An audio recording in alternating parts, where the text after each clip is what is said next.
ప్రభు నాకు ఇచ్చినటువంటి ఈ అవకాశాన్ని బట్టి దేవుని స్తుతిస్తున్నాను, ప్రభువుకి వందనాలు చెల్లిస్తూ ఉన్నాను. హల్లెలూయా. దేవుడు మనకి ఇచ్చిన అవకాశాన్ని బట్టి వాక్యంలో వినే అవకాశం దేవుడు మనకు అనుగ్రహించినందుకు కొద్దిసేపే మనం దేవుని వాక్యాన్ని వింటాం. శ్రద్ధగా ఆసక్తితో మనం దేవుని యొక్క వాక్యంలోనికి ధ్యానిస్తాం. మత్తయి సువార్త 24:1-4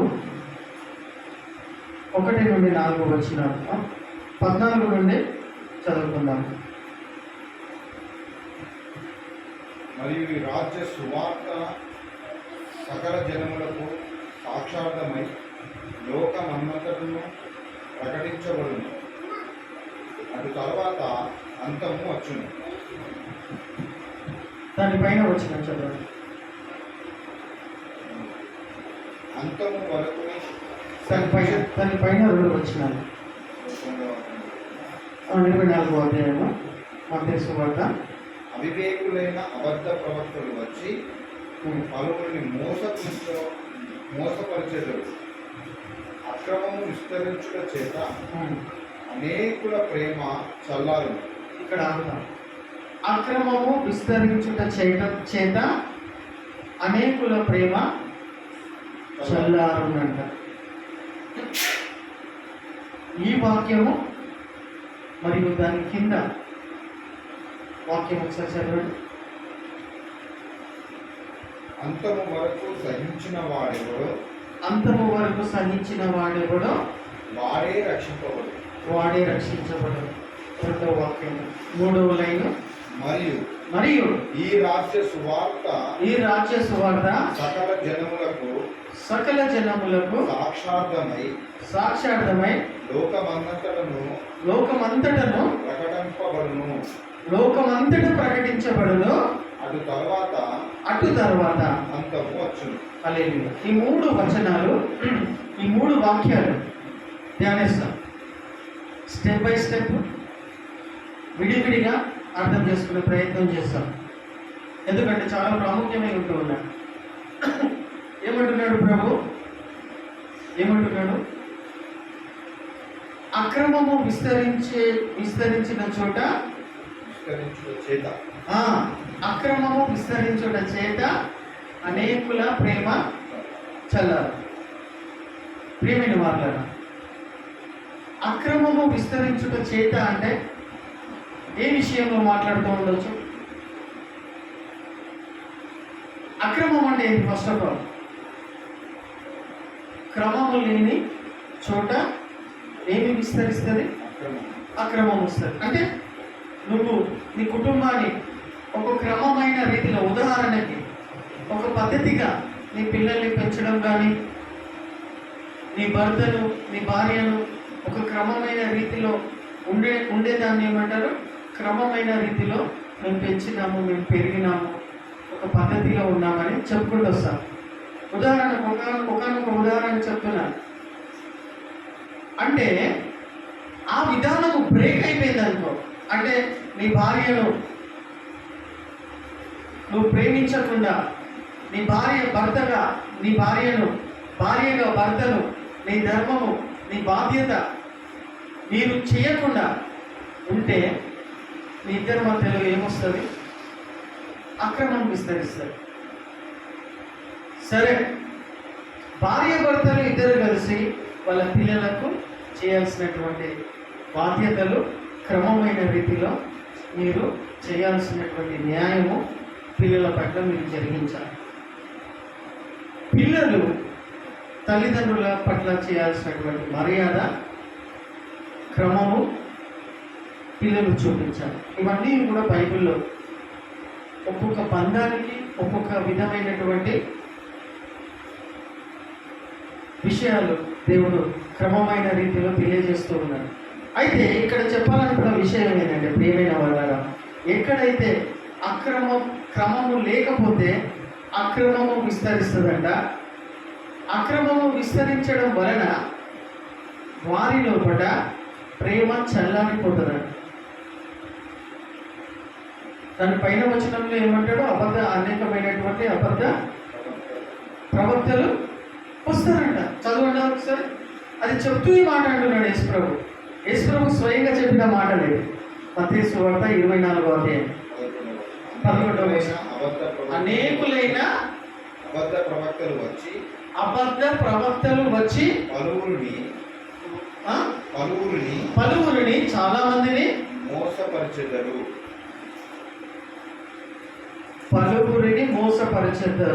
ఎవరు?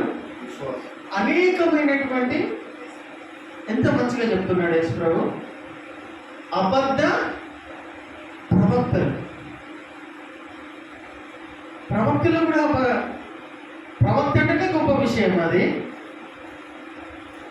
వాళ్ళు అబద్ధ ప్రవక్తలు ఉంటారా? యేసుప్రభు చెప్పిందంటే ఖచ్చితంగా అబద్ధ ప్రవక్తలు ఉంటారు, అంతే. ఇక వేరే డిస్కషన్ వద్దు. యేసుప్రభు ఏదైనా మాట చెప్పిండంటే అది ఫైనల్. అది నీకు అర్థమైతే సార్ అక్కడనే ఆపేసుకోవాలి, అది నమ్మాలి. హల్లెలూయా. ప్రవక్తలని చెప్పుకొని తిరుగుతూ ఉన్నటువంటి వాళ్ళందరూ కూడా, మనం ఇప్పుడు అది మన సబ్జెక్ట్ కాదు, అబద్ధ ప్రవక్తలు అనే వాళ్ళు ఉంటారంట. నేను ప్రవక్తలని టైటిల్ పెట్టుకుంటాను కొంతమంది సేవకులు. అపొస్తలులను, ప్రొఫెట్ను, ప్రవక్తను, రెవరెండ్ను, డాక్టరేట్ సంపాదించినటువంటి వాళ్ళు, వీళ్ళందరినీ నేను విమర్శించడం లేదు. ఏం చెప్తున్నా, అబద్ధ ప్రవక్తలు కూడా ఉంటారంట. వచ్చి చాలా మందిని మోసపరిచేదారంట.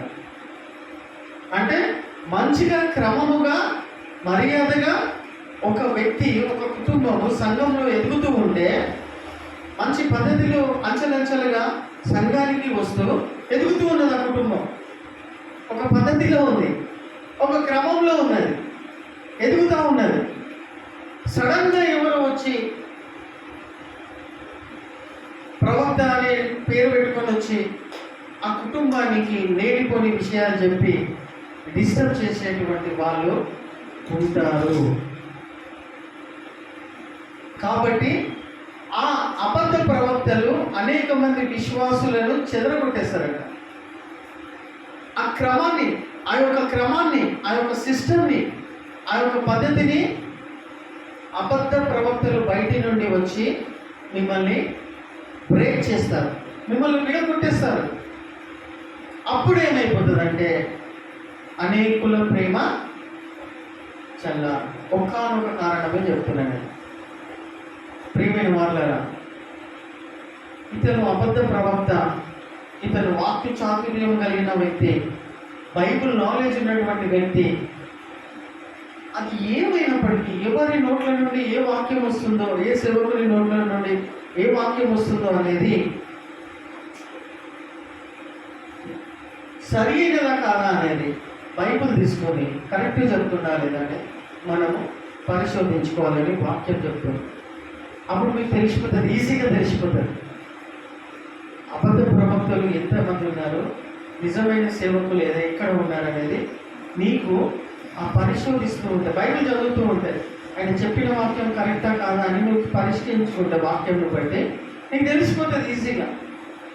ఇప్పుడు అబద్ధ ప్రవక్తలు ఉన్నారని వాళ్ళ కోసం వాదించి వాళ్ళ గురించి మాట్లాడి మనం టైం కూడా వేస్ట్ చేసుకోం, బైబిల్ యొక్క నాలెడ్జ్ ఉంటే. కాబట్టి ఏం చెప్తున్నాడు, క్రమముగా ఎదగకపోతే, క్రమములో ఉండకపోతే అక్రమము ఎంటర్ అవుతుంది, ప్రవేశిస్తుంది. రెండవది, మొదటిలో నువ్వు దేవుని నమ్మినప్పుడు దేవుని ప్రేమ రుచి చూసినవాడు. మొదట్లో స్టార్టింగ్లో యేసుప్రభువుని నమ్ముకున్నప్పుడు ఎంత హ్యాపీగా ఉండే వ్యక్తి, ఎంత సమాధానంగా ఉండేది. ఆ ప్రేమను అపవాది ప్రేమ చల్లారును అనే మాటకు అర్థం అదే, ఆ మొదటి ప్రేమ. ఇప్పుడు లేకపోతే ఎక్కడో అక్రమం అనే దానికి నువ్వు చోటించినావు. అపవాదిని తప్పు కాదు, అపవాదిని బదనాం చేయదు, సాతానుని బదనాం, వాడు చిల్లరగాడు, బికారిగాడు, ఫకీరుడు, చౌరస్తాల మధ్యలో అటు ఇటు అడక తినేటోడు వాడు. అపవాది నన్ను శోధించేది అని వారిని బదనాం చేయకండి. అపవాదిని భూమి మీద సాతానుని భూమి మీద దేవుడు ఎందుకోసం పెట్టిండంటే మనుషులను విశ్వాసులను శోధించడానికి దేవుడు పెట్టాడు. ఆ శోధనలకు నువ్వు నిలబడతావా లేదా? ఆ శోధనలను నువ్వు జయించాలండి. కానీ శోధన వచ్చింది నీకు అని అంటే ఒకటి అర్థం చేసుకో, శోధించబడుతున్నాం. ప్రతి ఒక్కరు శోధించబడతారు. ఎందుకు శోధించబడతారంటే ఆ శోధనలలోనే ఆ శోధనను నువ్వు జయించడానికి. హల్లెలూయా, జయించాలి నువ్వు. అందులో పడిపోతున్నట్టయితే పడిపోయిన వాళ్ళు ఏమంటారు తెలుసా? నన్ను సాతాను శోధించింది, నేను పడిపోయినా అంటారు. కాదు కాదు, అది చాలా తప్పు. సాతానుకు నువ్వు ద్వారము తెరిస్తేనే వాడు నీ చుట్టూ పట్టుకొని కొంచెం చిన్న కిటికీ తెరిచినావనుకో, చిన్నగా నువ్వు తెరిచినావనుకో, రావమ్మ మహాలక్ష్మి రావమ్మ అంటే వచ్చేస్తుంది అది. సింపుల్గా చెప్తున్నా, మా హైదరాబాదీ భాషలో ద్వారము తెరిస్తే వచ్చేస్తాడు వాడు. ఇక నీ చుట్టూ పట్టుకొని నేను ఆడిస్తాడు కదా. ద్వారము తెరిస్తే అంటే దానికి అవకాశం ఇస్తే నిన్ను విచ్ఛిన్నం చేసి పడేస్తాడు. అవకాశం నువ్వు ఇవ్వకపోతే వానికి ముట్టుకునే అధికారం కూడా లేదు. ఎంటిగా నువ్వు కూడా ముట్టుకునే అధికారం కూడా లేదు. అంత శక్తి లేదు. చిన్నగా నువ్వు ద్వారం తెరిస్తే ఆడు నిన్ను అల్లాడిస్తాడు కదా, ఊహించలేదు. ఇక్కడ ఏం చెప్పాలని ప్రయత్నం చేస్తున్నా అంటే, అనేకుల ప్రేమ చల్లారేను అని ఉంది వాక్యంలో. ఎందుకు చల్లారిపోయింది అనేకుల ప్రేమ? చదవండి వాక్యము 12వ వచనము 24 మత్తయి. అక్రమము విస్తరించుట చేత, అక్రమము పద్ధతి లేని విధానము ఎక్కువ కావడం వలన, ఇంకో రకంగా చెప్పాలంటే పద్ధతి లేని విధానము అధిగమించడం వలన, చదవండి, అనేకుల ప్రేమ చల్లారు. ఇందుకు నీ ప్రేమ, మొదటి ప్రేమ క్రీస్తులోను పొందుకున్న సమాధానము ప్రేమ చల్లారిపోయింది. అయినా ఎట్లా ప్రేమ చల్లారిపోయిందంటే మీకు ఒకనొక కారణం యేసుప్రభు చెప్తున్నాడు, అర్థమవుతుందా? నీ లోపల మొదటి ప్రేమను, సంతోషమును, సమాధానం నువ్వు ఎట్లా కోల్పోయినావు అంటే, ఏదో ఒక చోట మనం అపవాదికి చోటించినాం, వాడు మనలను డిస్ట్రాయ్ చేసి పడేసి ఈ పరిస్థితుల్లో సమాధానం లేకుండా, నెమ్మది లేకుండా వదిలేసి వెళ్ళిపోయింది. మళ్ళీ ఆ ప్రేమను మనం రివైవ్ ఎట్లా చేసుకోవాలా? ప్రకటన గ్రంథంలో రాయబడి ఉంటుంది, ప్రభువు నేను, మనకు అర్థమయ్యే భాష చెప్తున్నా, ప్రభువు నేను కొత్తలో స్టార్టింగ్లో నువ్వు నమ్ముకున్నప్పుడు ఏ విధంగా అయితే భయముతో భక్తితో ప్రార్థన చేసే వ్యక్తివో, ప్రార్థన చేసే దానివో, ఆ విధంగా నువ్వు మళ్ళా అటువంటి క్రియలను మొదలు చేస్తే మళ్ళా మొదటి ప్రేమను నువ్వు పొందుకుంటావు.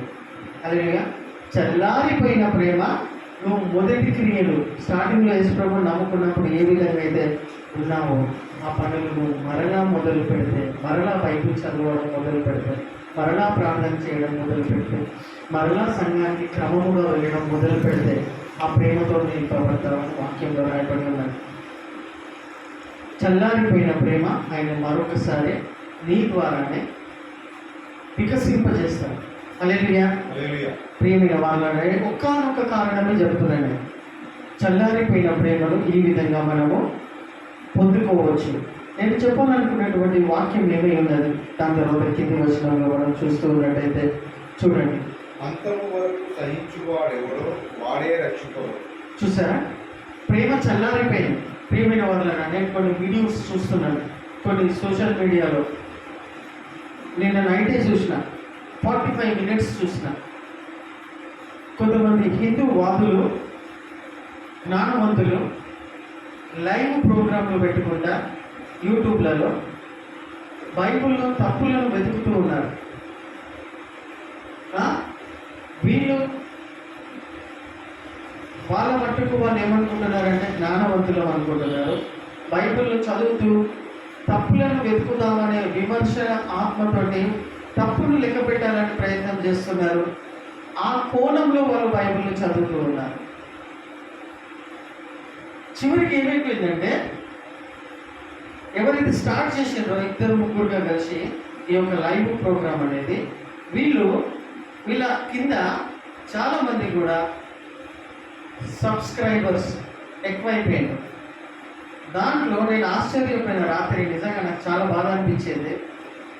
అంతము వరకు సహించువాడు ఎవడో వాడే రక్షించబడను అని ప్రభు చెప్తున్నాడు కదా. ఏం సహించాలా? ఇక్కడ రాత్రి బాధపడాల్సిన విషయం, నేను ఏ విషయంలో బాధపడ్డానంటే, అతని కింద ఆ హిందూ సనాతన ధర్మం గురించి ప్రచారం చేస్తున్నటువంటి, నేను విమర్శిస్తలేను, అతని కింద క్రైస్తవులు ఉన్నారు కొంతమంది.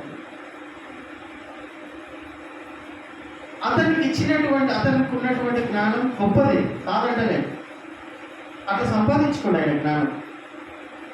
ఆ హిందూ వాది అతన్ని బైబిల్లో ఉన్నటువంటి కొంతమంది క్రైస్తవులు బైబిల్లో ఉన్నటువంటి డౌట్లు ఆయన అడుగుతున్నారు. నిన్న ముగ్గురు అడిగారు. వాళ్ళు ఎవరు అంటే మంచి క్రిస్టియన్ ఫ్యామిలీ నుండే వచ్చిన వాళ్ళు. అడుగుతుంటే నేను షాక్ అయిపోయినా నిజంగా. ఇటువంటి నేను వీడియో ఇట్లా ఈ విధంగా నేను ఎప్పుడు చూడలేదు, ఎక్కడ వెళ్ళే కూడా. ఎందుకు నువ్వు అతన్ని మర్యాదించాలి, ప్రతి ఒక్క వారిని ప్రేమించాలి, కానీ ఒక హిందూవాదిని పట్టుకొని నువ్వు క్రిస్టియన్ ఫ్యామిలీలో పుట్టి పెరిగిన అని గర్వంగా చెప్పుకుంటున్నా నువ్వు మరి ఫోన్ చేసి అతన్ని ప్రశ్నిస్తున్నావు, డౌట్ అడుగుతున్నావు. అతను కూడా సౌమ్యముగా మర్యాదగా గొప్ప వ్యక్తే, మంచి వ్యక్తే చెప్పుతూ లాస్ట్కి వచ్చి బైబిల్లో ఈ వాక్యం తప్పు అని చూపిస్తుంటాయి, విమర్శిస్తుండ్రు. ప్రవచనాలన్నీ కూడా అబద్ధమైనవి అనేది నేను రుజువుపరుస్తా అని అంటున్నాను. నాకు ఎందుకు బాధ అనిపిస్తుందంటే, అంతము వరకు సహించువాడే రక్షించబడును అని యేసుప్రభు చెప్పిండు. నువ్వు స్టార్టింగ్లో యేసుప్రభుని ఏమి బట్టయితే నువ్వు నమ్ముకొని రక్షించబడ్డావో, అంచెలంచెలుగా అపవాది దాని మీద దాడి చేసి నీ విశ్వాసం పైన, నీ ప్రేమ పైన, దేవుడిచ్చే సమాధానం పైన అపవాది దాడి చేసి ఎక్కడికి తీసుకొచ్చి నేను వదిలేస్తాడంటే, నీకు బైబిల్ నాలెడ్జ్ లేకపోవడం వలన, మరియు బైబిల్ నాలెడ్జ్ లేకపోయినా పర్వాలేదు కానీ నీ విశ్వాసాన్ని దొంగిలించి వాడు నిన్ను ఎక్కడికి తీసుకెళ్తాడంటే, ప్రియమైన వారులారా, నేను దాన్ని చెప్పాలనుకుంటున్నా అంటే, చాలామంది విశ్వాసమును వదిలిపెట్టి ఇది కరెక్ట్ కాదు అని విశ్వాస భ్రష్టులైపోయి ఎక్కడి నుండి వచ్చిందో అక్కడికి కలిసిపోతున్నారు వాళ్ళు. నేను రాత్రి చూసిన, ముగ్గురు గంటలు చూసిన, నేను కాల్ చేసిన, నా కాల్ కట్ చేస్తున్నారు. ఏం చెప్పడానికి ప్రయత్నం, ఎటువంటి దినాలలో మనం ఉన్నామంటే, నువ్వు స్టార్టింగ్లో యేసు ప్రభువుని దేన్ని బట్టి అయితే నమ్ముకున్నావు చూడు, విశ్వాసంతో, ఆ విశ్వాసాన్ని, ఆ యొక్క గొప్ప విశ్వాసాన్ని అపవాది ఏం చేస్తాడంటే నీ లోపల నుండి దొంగిలిచ్చేస్తాడు, నీలో నుండి తీసేస్తాడు, ఇది కరెక్ట్ కాదని చూపిస్తాడు. ఇవన్నీ ఎప్పుడు నీకు సంభవిస్తాయి అని అంటే, నువ్వు సంఘం నుండి మెల్లమెల్లగా దూరం అయిపోతావు చూడు. ఇది మొదటి పాయింట్, చాలా ప్రాముఖ్యమైన విషయం చెప్తున్నా. సంఘం నుండి నువ్వు మెల్లమెల్లగా దూరం చేసేస్తాడు, ఏమో పనులు పెడతాడు, ఏదో చేస్తాడు, ఇది కరెక్టే కదా అని అనిపించే విధంగా చేస్తాడు. ఒకనొక కారణం చెప్తున్నా, నువ్వు సంఘం నుండి దూరం అయిపోయినట్టయితే మెల్లమెల్లగా ఇటువంటి ప్రశ్నోత్తరాలు అనేటువంటి సందర్భం ఏర్పడినప్పుడు బైబిల్ తప్పు, బైబిల్లో ఈ వాక్యం తప్పు అనేటట్టుగా చేసి పడేస్తారు అపవాది. వాళ్ళు చెప్పిందే కరెక్ట్ అనిపిస్తుంది. ఇతర విశ్వాసులు దేనిపైన విశ్వాసం ఉంచుతున్నారో వాళ్ళ విశ్వాసం పైన ఈ అల్ప విశ్వాసం వెళ్ళిపోతున్నారంటే అదే కరెక్ట్ అని నమ్ముతున్నారు, వెళ్ళిపోతున్నారు. అంతము వరకు సహించలేకపోతున్నారు. ఎందుకు? విశ్వాస భ్రష్టులు అయిపోతున్నారు వాళ్ళు. ఎందుకు అనిపిస్తుంది మీకు? అదే కరెక్ట్ అని, అబద్ధాన్ని కరెక్ట్ అని ఎందుకు అనిపిస్తుంది నీకు? ఎందుకు అని అంటే, ప్రియమైన వాళ్ళకి చాలా కారణాలు ఉండొచ్చు. ముఖ్యమైన కారణం, ఒకానొక బలమైన కారణం నాకు తెలిసినది నేను చెప్తున్నాను. నువ్వు సంఘముతో అంటుకట్టబడి ఉండకుండా నీ ఇష్టం వచ్చినట్టు అటు ఇటు తిరుగుతూ ఎక్కడ కూడా సరిగ్గా ఉండకపోతే ఈ ప్రమాదములో పడిపోయే అవకాశం ఉండదు. ఎవడో ఒకడు ఏదో ఒక చోట వెలుస్తాడు. వెలిసినప్పుడు ఏదైతే బోధిస్తున్నాడో, ఏదైతే ప్రసంగం చేస్తున్నాడో అది కరెక్ట్ అనే విధముగా నీకు అగ్గుపడే విధంగా చేస్తాడు. నీకు అనిపిస్తుంది ఇది కరెక్ట్ కాదు, నేను నమ్ముతున్నాను, అదే కరెక్ట్ అన్నట్టుగా మనకు తెలుస్తారు. అనుకోని చాలామంది కూడా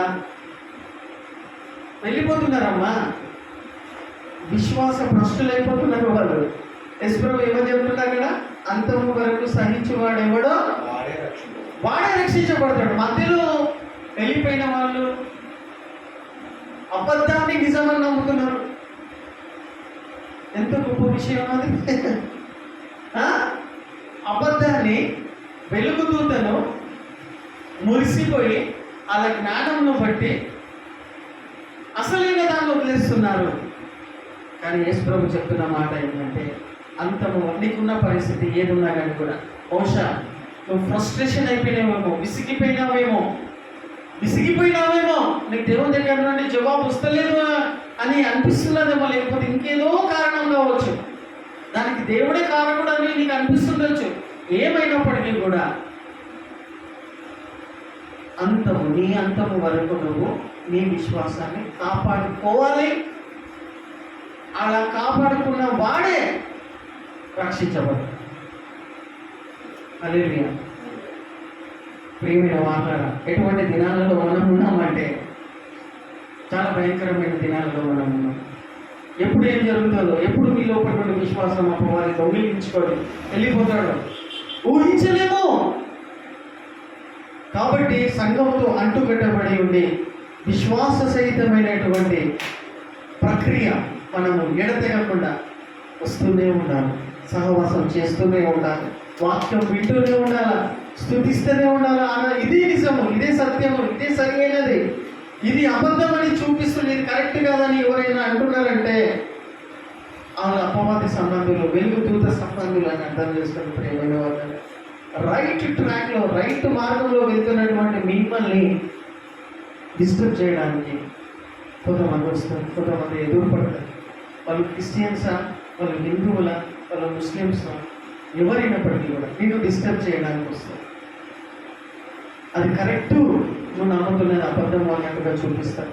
అది ఏదేమైనప్పటికీ కూడా ప్రియమైన వాళ్ళ అంతము వరకు నువ్వు నేను సహించాల్సిన వారమే.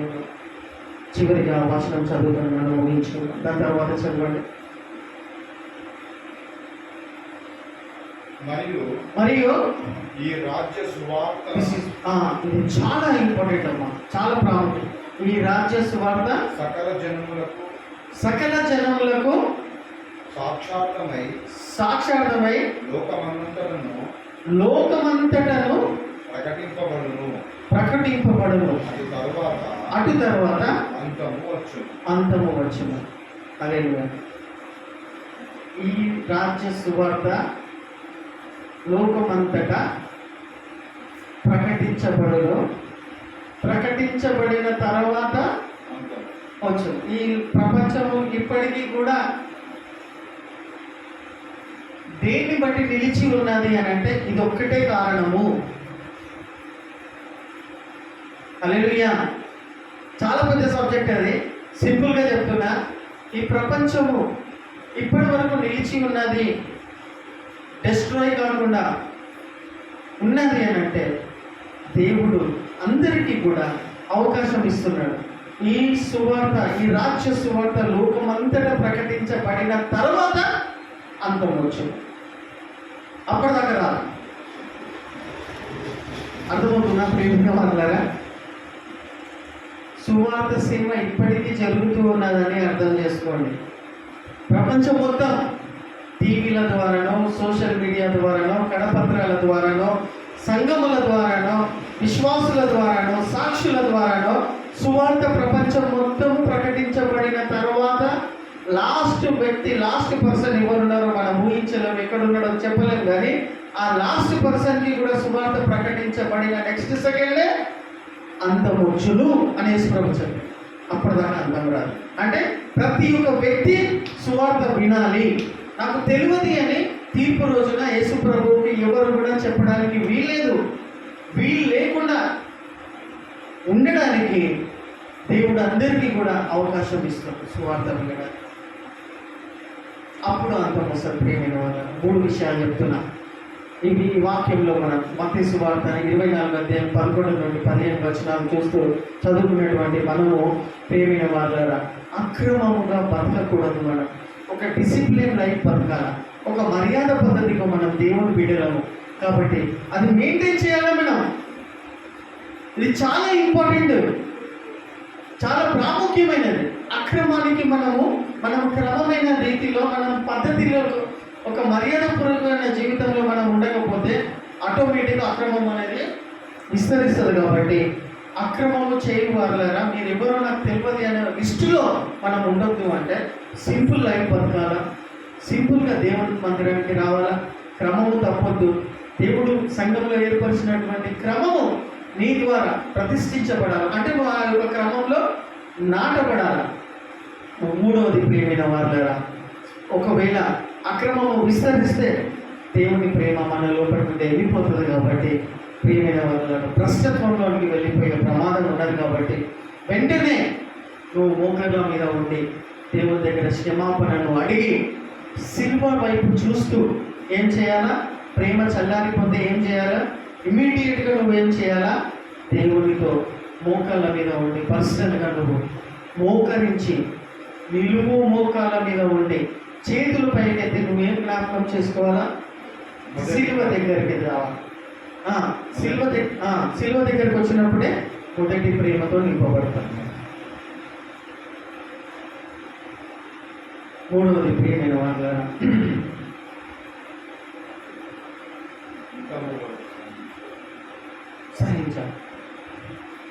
సహించాలి. నువ్వు మోసే బరువు నీకు పర్మిట్ చేయబడుతుంది. నువ్వు మోయలేని బరువు అంటే సింపుల్గా నీకు అర్థం కాని పరిస్థితి నాకెందుకు వచ్చింది అని బాధపడాల్సిన అవసరం ఉండదు. అంటే అంత సహించాలంటే సహించడానికి శక్తిని కూడా ఇస్తాడు. అందులో మీరు బయటపడడానికి మార్గం కూడా దేవుడే చూపిస్తాడు. అంతేగాని క్రీస్తుని వదిలిపెట్టి వెళ్ళి భ్రష్టులుగా లోకంలో ఉన్న వాటినే నమ్ముకొని చివరికి నరకానికి వెళ్తారు. అంతే. క్రీస్తుని వదిలిపెట్టేసి వెళ్ళిపోతున్నారంటే వాళ్ళు పరలోకానికి వెళ్తున్నారు. నరకానికి. అది వాళ్ళకి అర్థమైతే లేదు. మనుషుల జ్ఞానం ఎంత ఎక్కువైపోతుందంటే అసలు దాన్ని నిజాన్ని నమ్మలేక అబద్ధాన్ని నమ్ముకుంటున్నారు. అంత జ్ఞానం పెరిగిపోతుంది. అబద్ధాన్ని నిజమని నమ్ముతున్నారు. నిజాన్ని ఒప్పుకునే శక్తి, ఓపిక, సహనము అనేది ఉండలేకపోతుంది. మరియు ఈ సువార్త రాజ్యవ్యాప్తిగా లోకమంతా ప్రకటించబడినప్పుడే యేసు ప్రభు 2వ రాకడ ఉంటుంది. దేవుడు ఇటువంటి మాటలను దీవించి ఆశీర్వదించి నడిపించగా మనం లేచి నిలబడి వాక్యాన్ని చదువుకుంటూ నివర వేసుకుంటూ ఆ వాక్యాన్ని